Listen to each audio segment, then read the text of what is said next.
Aquí comienza Reencuentro, una cita con nuestra tradición y los temas de la actualidad a la luz de la Torá. Reencuentro le propone un encuentro con el judaísmo. Conduce Alberto Rusco Lequier.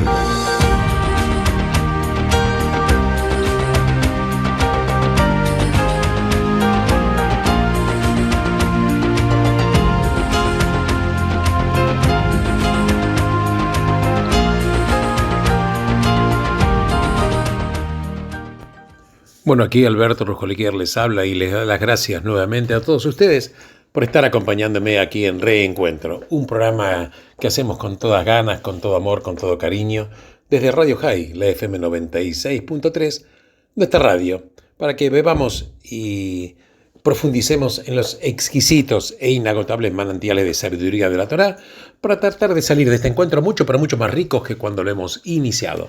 Así que si ya estás en tu casa, te sugiero que te coloques en ese lugar más cómodo que tengas, quizás ya estás manejando rumbo a tu casa, así que clava la sintonía en el 96.3. Reencuentro es tu posibilidad. Bueno, el día de hoy, que es viernes 30 de junio del año 2023, te quiero comentar que el horario para encender velas de Shabbat en la ciudad de Buenos Aires está establecido a las 17 horas 36 minutos. El Shabbat termina mañana, día sábado, a las 18 horas 35 minutos. Así que estos son los horarios que tenemos que tener muy, pero muy en cuenta para respetar el santo Shabbat. Bueno, claro que hay temas muy interesantes. La verdad que a veces cuando tengo que empezar a preparar el programa es tan inagotable todo lo que se puede hablar que a veces a uno le cuesta decir, bueno, ¿por dónde empiezo? Pero bueno, ya estamos empezando. Bueno, esto es un momento muy especial, yo diría extraordinario de la historia judía, por muchas razones buenas y otras algunas no tan buenas.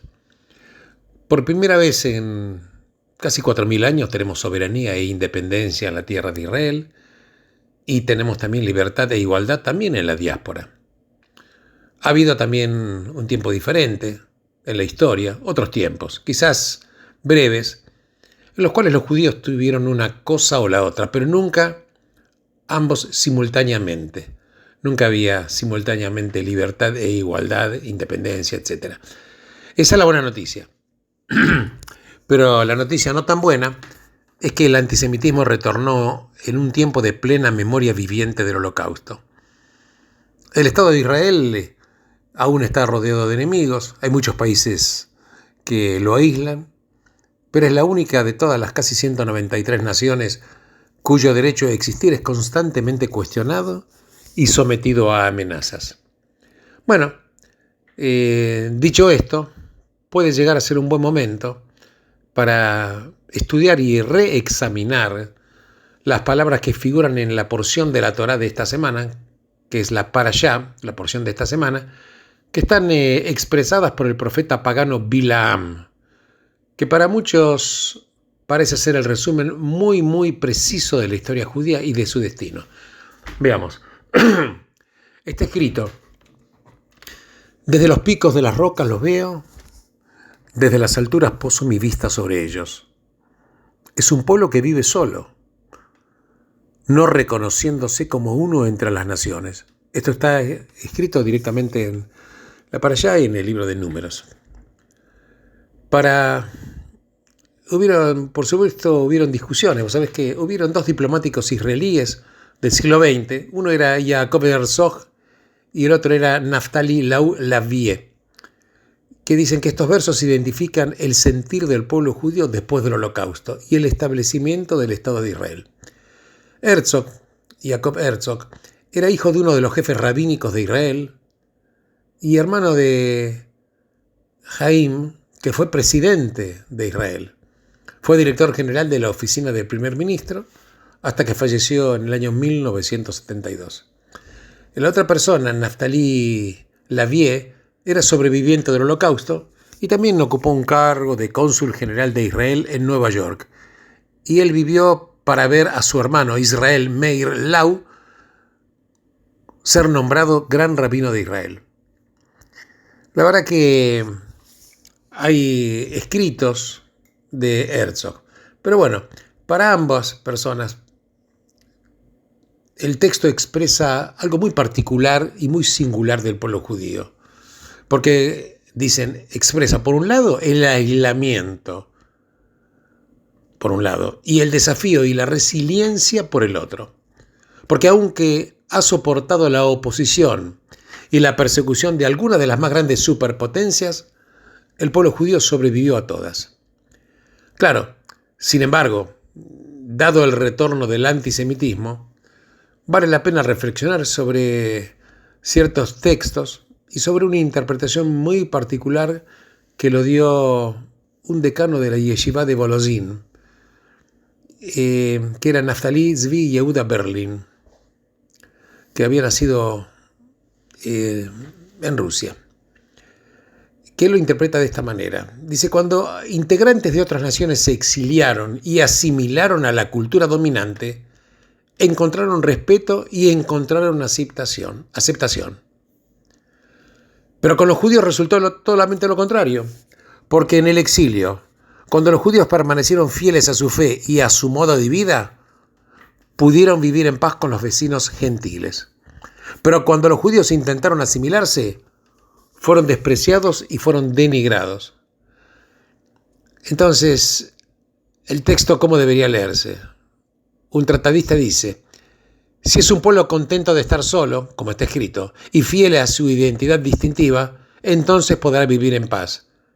Pero si los judíos quieren vivir como las naciones, estas naciones no lo van a considerar al pueblo judío merecedor de respeto.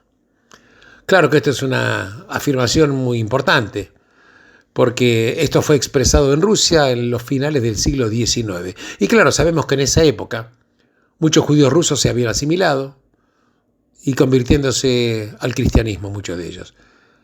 Pero el antisemitismo no disminuyó, creció, explotando con violencia en los pogroms que se produjeron en más de 100 pueblos en el año 1881, seguido por notorias leyes antisemitas. Claro, advirtiendo el peligro que correrían de permanecer en Rusia, millones de judíos huyeron a Occidente. Y en ese tiempo había un médico judío que se llamaba León Pinsker, que creía que el desarrollo del humanismo y el iluminismo iban a poner fin al antisemitismo. Claro, León Pinsker cambió radicalmente de opinión y escribió uno de los primeros textos del sionismo secular, que se denomina autoemancipación. Con palabras muy llamativas dijo, al buscar la fusión con otros pueblos, los judíos renunciaron deliberadamente a alguna parte de su identidad, de su nacionalidad. Pero sin embargo, en ningún lugar lograron obtener de sus conciudadanos un reconocimiento como nativos de igual condición social. Claro, los judíos intentaron ser como todos los demás, pero eso los dejó todavía mucho, pero mucho más aislados. Y algo parecido ocurrió en Europa Occidental, porque lejos de terminar con la hostilidad hacia los judíos, el movimiento denominado el iluminismo o Ashkalá y la emancipación generaron una simple mutación de la judeofobia religiosa al antisemitismo racial. Pero nadie se refirió a este tema con mayor agudeza que Teodoro Herzl cuando escribe en el año 1896 El Estado judío. Veamos qué es lo que escribe Herzl. Dice, hemos tratado sinceramente en todos lados de incorporarnos a las comunidades vecinas, preservando la fe de nuestros padres, pero no nos lo han permitido. En vano somos patriotas leales y nuestra lealtad ha llegado en algunos casos a situaciones extremas. En vano hemos hecho los mismos sacrificios de vida y propiedad que nuestros compatriotas. En vano luchamos por incrementar la fama de nuestros países nativos en los terrenos de la ciencia y el arte, en su riqueza y en el comercio. Pero en países en los que hemos vivido durante siglos, nos siguen tratando como extranjeros. Si solo nos dejaran en paz. Pero creo que no. Que no nos dejarán en paz. Esto lo escribió Teodoro Herzl. Entonces, cuanto mayor sea el éxito que tengamos en ser como los demás, Herzl dio a entender que íbamos a ser más odiados. Conscientemente o no, estas voces, que fueron escritas en el siglo XIX, reproducen los mismos sentimientos que están articulados hace 26 siglos por el profeta Ezequiel, hablando en nombre de Dios acerca de los posibles asimilacionistas entre los exiliados judíos de Babilonia. ¿Y qué dijo este profeta Ezequiel? Dice: ustedes dicen, queremos ser como las naciones, como los pueblos del mundo, que adoran la madera y la piedra. Pero eso que tienen en la mente nunca ocurrirá.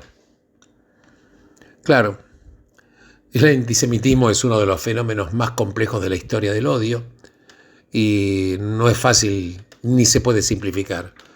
Pero hay algo muy importante que todavía perdura en la convergencia, en los dichos de ese pensador ruso, que era uno de los grandes rabinos de su época, y otros dos grandes sionistas seculares.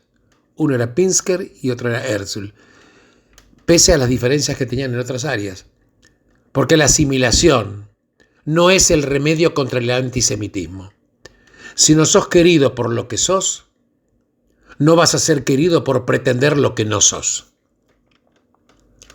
Te repito, si no sos querido por lo que sos, no vas a ser querido por pretender lo que no sos. Los judíos, la verdad, que no pueden curar el antisemitismo. Solamente pueden hacerlo los antisemitas, junto a la sociedad a la cual estos antisemitas pertenecen. El motivo es que los judíos no son los causantes del antisemitismo. Los judíos son el objeto del antisemitismo, que es algo diferente. La causa del antisemitismo es un profundo malestar de las culturas en las cuales aparece. Y ocurre cuando una sociedad siente que hay algo importante que no anda bien. Cuando hay una disonancia cognitiva profunda entre la forma en que funcionan las cosas y cómo piensa la gente que deberían ser. Y entonces, claro, el pueblo se enfrenta a dos posibilidades. O se pregunta, ¿qué es lo que hicimos mal?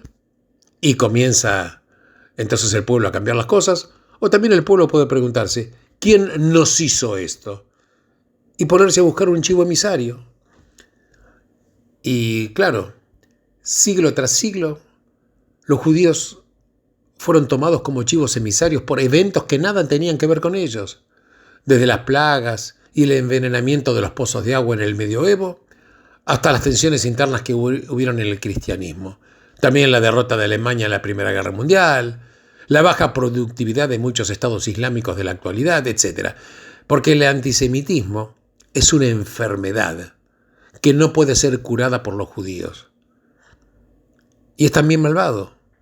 Y los que lo toleran, cuando podrían haber protestado, son cómplices de ese mal. Entonces no hay que disculparse, ni tenemos que disculparnos por nuestra insistencia en ser diferentes. Porque el judaísmo comenzó como protesta contra los imperios, simbolizados por Babel en el libro de Génesis, y el antiguo Egipto en Éxodo. Estos fueron los dos primeros grandes imperios y lograron la libertad de unos pocos a costa de la esclavitud de los muchos. Los judíos siempre fueron irritantes para los imperios. ¿Sabes por qué? Por la insistencia en la dignidad de los individuos y en la libertad de los individuos. Porque el antisemitismo constituye la última señal de una cultura declinante, o también podremos decir la primera señal de un nuevo totalitarismo. Dios ordenó a nuestros ancestros ser diferentes, no porque fueran mejores que otros, porque está escrito, no es por vuestra rectitud que Dios les está dando esta buena tierra, sino porque siendo diferentes, enseñamos al mundo la dignidad de la diferencia. Vean lo que está escrito. Somos diferentes porque enseñamos al mundo la dignidad de la diferencia. Claro, los imperios buscan imponer la unidad en un mundo plural. Los judíos saben que esta unidad existe en el cielo, porque Dios es el que crea la diversidad sobre la tierra.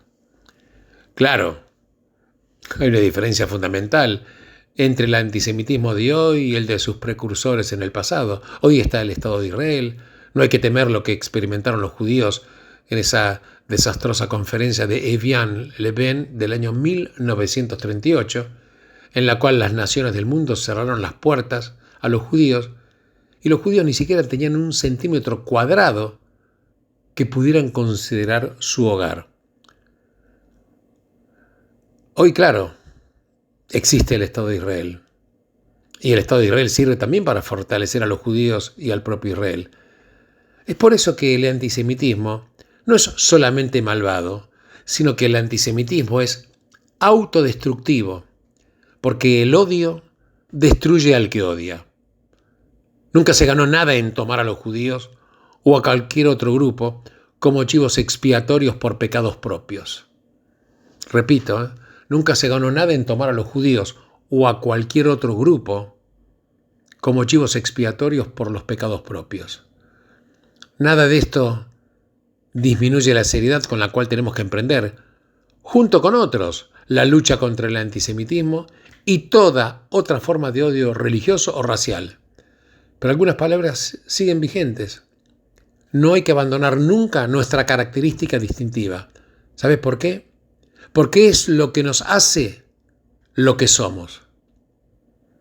Tampoco hay contradicción entre esto y el universalismo de los profetas. Por el contrario. Y esta es la idea transformadora de vida. Porque nuestra universalidad radica en nuestra singularidad. Siendo lo que solo nosotros somos, contribuimos a la humanidad con lo que solo nosotros podemos brindar.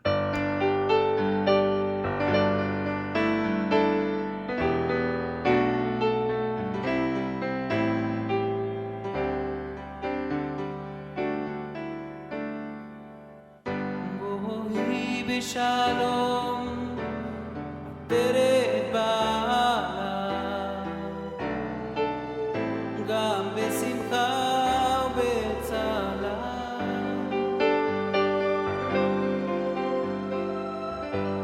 bohi beshalom, tere bala, gam besimcha ubetzala.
Bueno, vamos a hablar ahora un poquitito acerca del liderazgo, un poquitito también de la libertad. Y a veces, claro, cuando hablamos de liderazgo uno se pregunta, ¿qué es el liderazgo? El liderazgo implica tener una serie de habilidades y la capacidad de tomar y manejar el poder. O además tiene una dimensión esencialmente moral. ¿Puede una mala persona ser un buen líder? ¿O su maldad va a comprometer su liderazgo? Te hago estas preguntas porque esta es la pregunta planteada precisamente por la figura central de la parashá de esta semana, que es el profeta pagano Bilam. Primero, tenemos la prueba evidente de que Bilam realmente existió. Pues sabes que hubo un descubrimiento arqueológico, creo que fue realizado en el año 1967, allá en la confluencia de los ríos Jordán y Jaboc. Se descubrió una inscripción en la pared de un templo pagano que data del siglo VIII antes de la era común, que hace referencia a un vidente llamado Bilam ben Beor, que son términos muy, muy parecidos o similares a los de nuestra porción de la Torá, de nuestra parashá. Bilam, claro, era una persona bien conocida en la región. Sus dotes eran impresionantes. Era un religioso con un gran virtuosismo para algunos, chamán muy requerido, mago, hechicero, divino, etc. Y refiriéndose a Bilam, dice Balak, el rey, basado en su experiencia o en su reputación, yo sé que al que tú bendices, le dice Balak a Bilam, yo sé que al que tú bendices es bendecido y al que maldices es maldecido. Eso está escrito en la Torá. La literatura rabínica no lo cuestiona. Tampoco la frase ningún profeta ha aparecido en Israel como Moshe, a quien el Señor conoció cara a cara. Los sabios fueron todavía más allá diciendo, en Israel no hubo profeta más grande que Moshe, pero sí lo hubo entre las naciones. ¿Quién era Bilam? Una fuente señala que no hubo nada en el mundo que el santo, bendito sea, no haya revelado a Bilam, que sobrepasó incluso a Moshe en el conocimiento de la magia. A nivel técnico parece que Bilam tenía todas las cualidades, pero el veredicto ulterior sobre Bilam es negativo. Hay un capítulo en el cual se lee que la secuencia irónica del episodio de las bendiciones y maldiciones, esto está textualmente escrito, ¿no? Dice, los israelitas habiendo sido salvados por Dios de las supuestas maldiciones de Moab, de ahí vienen los moabitas, y Midian, de ahí vienen los midianitas, sufrieron una tragedia autoinfligida al no resistir las tentaciones de las mujeres del lugar. Y la ira de Dios fue feroz. Más adelante se señala que fue Bilam el autor de esta estrategia. Y ellos fueron los que siguieron el consejo de Bilam, y lo que ocurrió en Peor fue el plan elaborado por él para alejar al pueblo judío del camino del Señor. Y así fue que la plaga cayó sobre el pueblo de Israel. Habiendo fracasado, claro, en maldecir a los israelitas, logró luego causarles un gran daño. Por eso la imagen que surge de las fuentes judías es la de un hombre de grandes dotes, un profeta genuino, un personaje que los sabios han comparado incluso con el mismo Moshe, pero al mismo tiempo era dueño de un carácter fallido que a la larga iba a conducir a su caída y a su reputación como malvado, siendo uno de los condenados por la Mishnah a no tener un lugar en el mundo venidero. Entonces, ¿dónde radica la falla? Claro que hay muchas especulaciones, pero el Talmud infiere que tiene que ver con su nombre. ¿Cuál es el significado de Bilam? El Talmud responde, es un hombre sin pueblo. Belo-am, es un hombre sin pueblo. Claro, es una inferencia sutil. Bilam es un hombre sin lealtades. Balak lo llamó diciendo, ven, le dijo, maldice a este pueblo porque es demasiado poderoso para mí. Pues yo sé que a los que bendices son bendecidos y a los que maldices son maldecidos. Entonces, Bilam, en definitiva, ¿qué era? Era un profeta que se podía contratar, como si fuera un sicario. Tenía poderes importantes. Si bendecía a una persona, tendría éxito. Y si la maldecía, esa persona iba a estar signada por el infortunio. Pero no existe indicador en ninguno de los informes bíblicos o en otros que indiquen que era un profeta con sentido moral, que le preocupara la injusticia, el desierto, lo bueno o lo malo de las personas cuyas vidas podía afectar. Como te dije, es como un sicario de épocas recientes. Bilam era un solitario. Los servicios podían ser contratados. Tenía él, claro, habilidades que usaba con efecto devastador. Pero ¿sabes lo que carecía? Carecía de compromisos, de lealtades y carecía de anclaje en la humanidad. Era el hombre Belo Am, o sea, era un hombre sin un pueblo. Y Moshe era totalmente lo contrario. Dios mismo dijo de él, es supremamente leal a mí en toda mi casa. A pesar de las decepciones que le provocó el pueblo judío, nunca, se refiere a Moshe, nunca dejó de discutir con Dios a favor del pueblo judío. Y en la primera intervención que tuvo Moshe en representación del pueblo ante el faraón, que provocó el empeoramiento de las condiciones de trabajo, dijo, oh Señor, ¿por qué maltratas a tu pueblo? ¿Por qué me has enviado?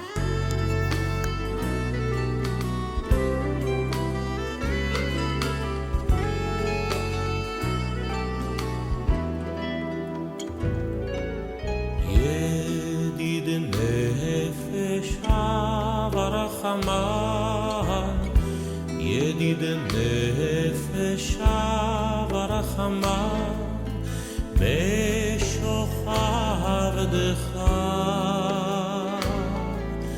אל רצונך בשוכב דך נה נה נה ניי ניי ניי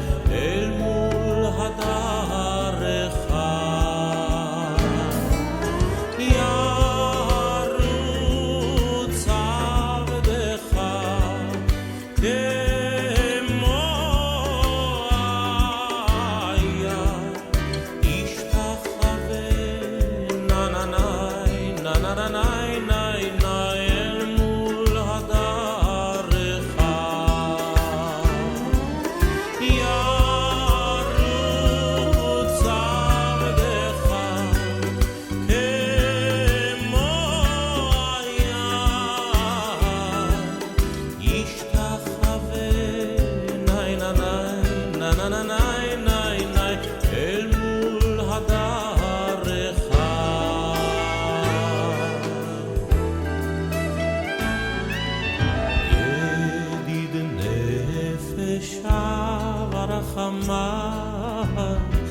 ידיד נפש ורחמה בשוכב דך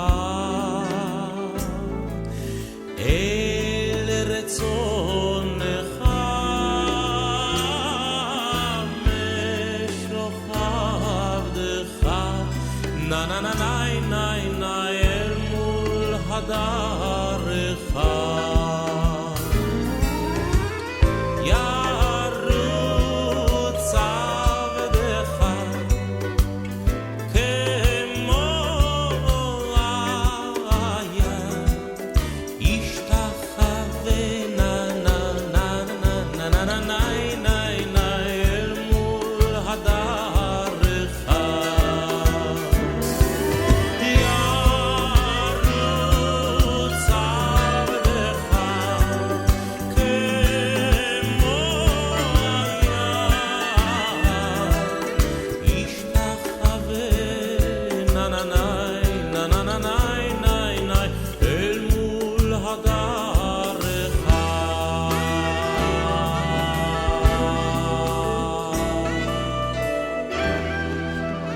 Así que vemos el contraste que hay entre estos dos líderes, Moshe y Bilam. Bueno, cuando los israelitas construyeron el becerro de oro y Dios amenazó con destruirlos y comenzar de nuevo con Moshe, él dijo: ahora por favor perdona su pecado, si no, bórrame del libro que has escrito. Claro, cuando el pueblo judío, desmoralizado por el informe de los espías, quiso retornar a Egipto y la ira de Dios se desató contra ellos, ¿qué dice Moshe? Le dice: con tu gran amor perdona el pecado de esta nación, así como lo has hecho de Egipto hasta ahora. Claro, cuando Dios amenazó castigarlos por la rebelión de Korah, Moshe rezó y pregunta: ¿vas a estar enojado con toda la asamblea por culpa del pecado de un solo hombre? Y asimismo en el caso de Miriam, cuando ella habló mal de él y fue castigada con la lepra, Moshe rezó a Dios por su bien. Miriam era la hermana de Moshe. Y le dice: por favor, Dios, cúrala ahora. Porque Moshe nunca dejó de abogar por su pueblo, aunque hubiera pecado. Nunca dejó de abogar por su pueblo. E incluso esto podía poner en juego la relación con el Creador. Porque él, Moshe, conociendo los defectos del pueblo, se mantuvo totalmente leal a ellos. La palabra emuná en hebreo suele traducirse como fe. Y eso es lo que significaba en la Edad Media. Pero en el hebreo bíblico la traducción más acertada es fidelidad, confiabilidad, lealtad. Implica no abandonar al otro en momentos de dificultad. Es una virtud clave de todo pacto. Claro que existen personas con grandes dotes, a veces tanto intelectuales como espirituales, pero que sin embargo no llegan a tener el éxito que hubieran podido lograr. Carecen de las cualidades morales de integridad, honestidad, humildad y sobre todo de lealtad. Lo que hacen, lo hacen brillantemente, pero frecuentemente se equivocan. Conscientes de estas dotes inusuales, este tipo de personas tienden a menospreciar a los demás. No resisten a la arrogancia, el orgullo y la suposición de que pueden evitar las consecuencias de grandes delitos. Bilán, ¿sabes que es un ejemplo clásico de esto? Y el hecho de que planeaba incitar a los israelitas al pecado, aún sabiendo que Dios estaba con el pueblo judío, es una medida de cómo los más grandes incluso pueden caer a las profundidades más extremas. Aquellos que son leales a otra gente encuentran que recíprocamente esas otras personas les son leales. Ahora, los que no son leales a la larga generan desconfianza y pierden cualquier autoridad que pudieran haber tenido. Porque el liderazgo sin lealtad no es liderazgo. Pues escuchás bien esto, ¿no? El liderazgo sin lealtad no es liderazgo. Las habilidades solas no sustituyen a las cualidades morales evidentes que generan la adhesión de la gente. Porque seguimos a aquellos en los que confiamos. ¿Por qué? Porque las acciones de estas personas nos han generado confianza. Y es por eso que Moshe fue el gran líder que Bilán pudo haber sido, pero que sin embargo no lo fue. Porque Moshe siempre fue leal. ¿A quién? A las personas a las que él condujo. Por eso, si vos estás en una situación de conducir a las demás personas, siempre, pero siempre sé leal a las personas a las que conducís.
שלמות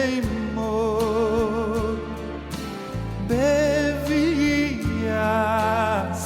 המשיח בביאס המשיח אני מאמין בביאס המשיח בביאס המשיח אני מאמין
אני מאמין ואף על פי שיסממיה עם כל זה אני מאמין עם כל זה אחכה אלוהי בכל יום שיבוא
ביום ההוא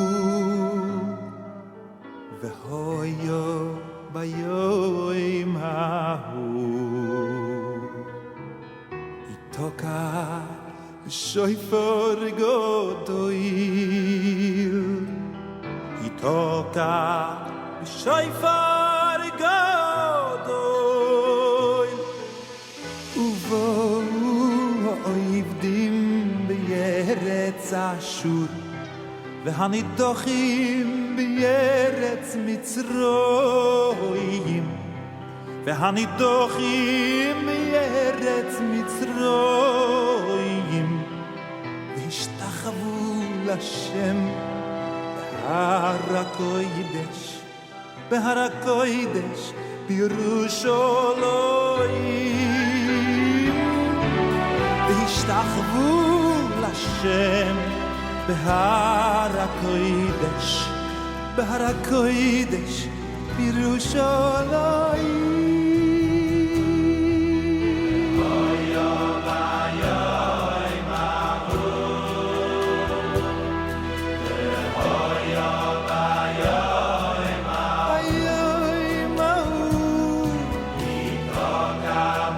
Joy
Malkeinu oy oy oy oy oy oy soy fia sim loy kholeinu oy meiro kim khatim amachulo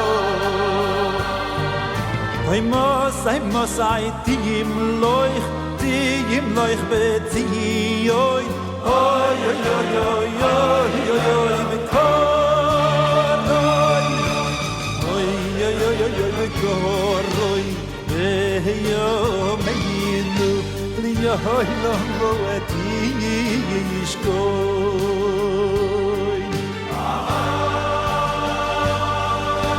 dis galei is gadesh so Shalayim yircho oy doy doy ul neitzach netzochim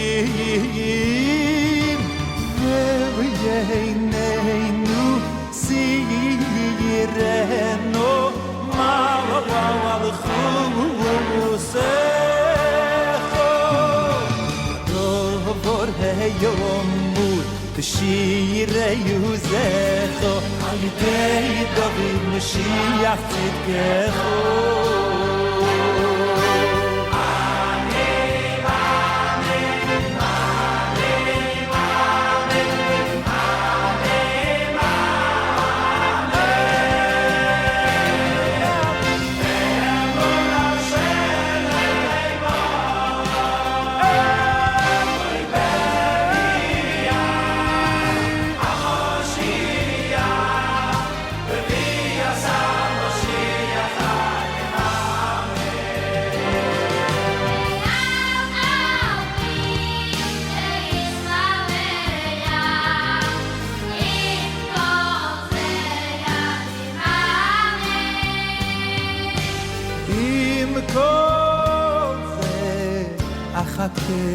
Loy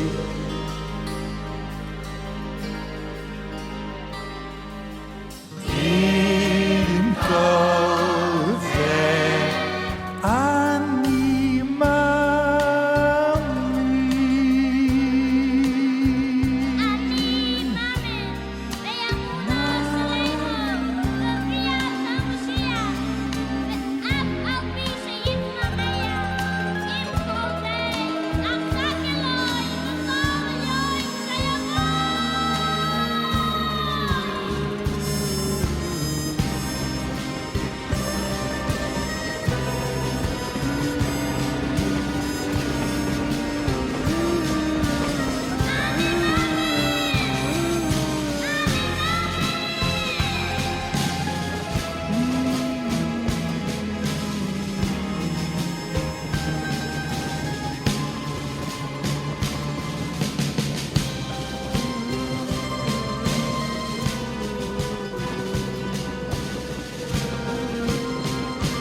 Bueno, ya me quedan muy poquitos minutos para el programa, ya estamos llegando al cierre de este programa, en este día viernes 30 de junio, un día muy, muy especial, Y te quiero comentar y recordar que el horario para encender velas de Shabbat hoy en la ciudad de Buenos Aires está establecido a las 17 horas 36 minutos.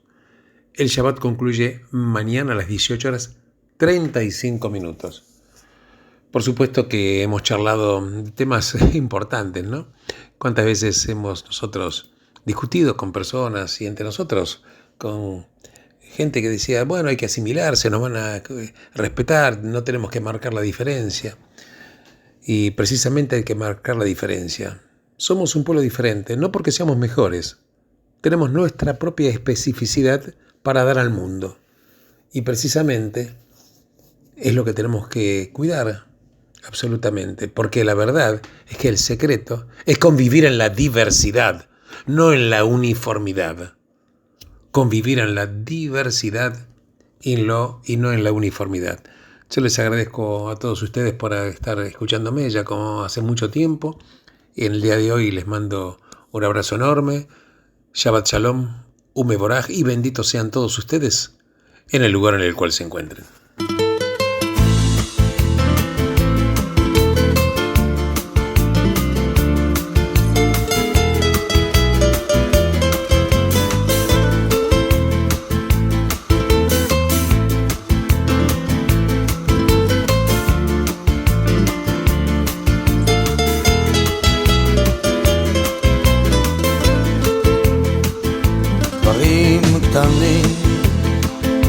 דברים פשוטים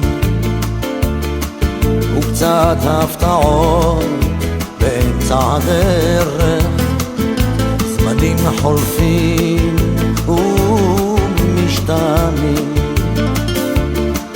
אתמול אתה היית מלך, לאן פרחו הציפיות ואיך נשארת בלי תשובה, עוד לא הספקת לעשות. ומה נשאר מכל העבר? הכל תלוי בך חבר, היה חזק אל תישבר, אל תיתן לעצמות בך לפגוע, היה חזק ותתגבר. הכל תלוי בך חבר, היה חזק אל תישבר, אל תיתן לעצמות בך לפגוע, היה חזק ותתגבר.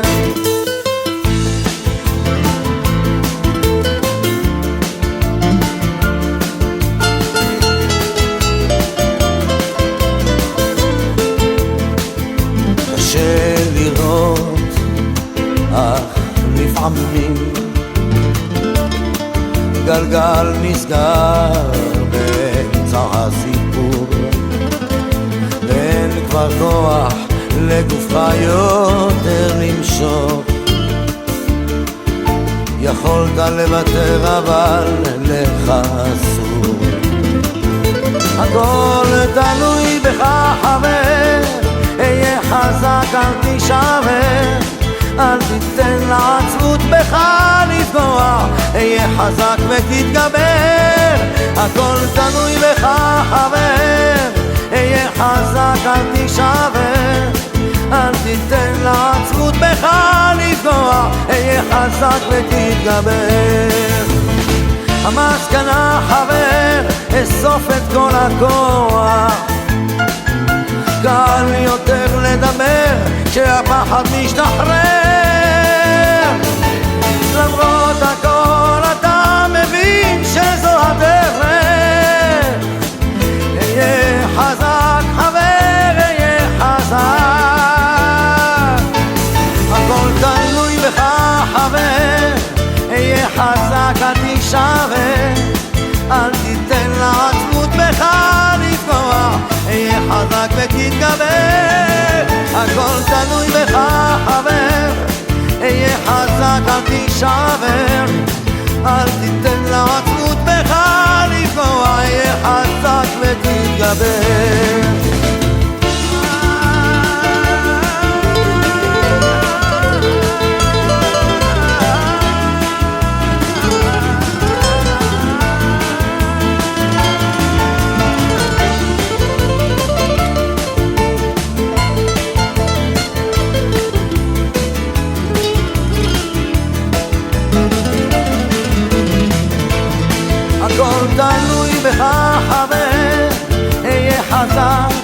תישבר, אל תיתן לעצמות בך לפגוע, היה חזק ותתגבר, הכל תלוי בך חבר, היה חזק אל תישבר, אל תיתן לעצמות בך לפגוע, היה חזק ותתגבר.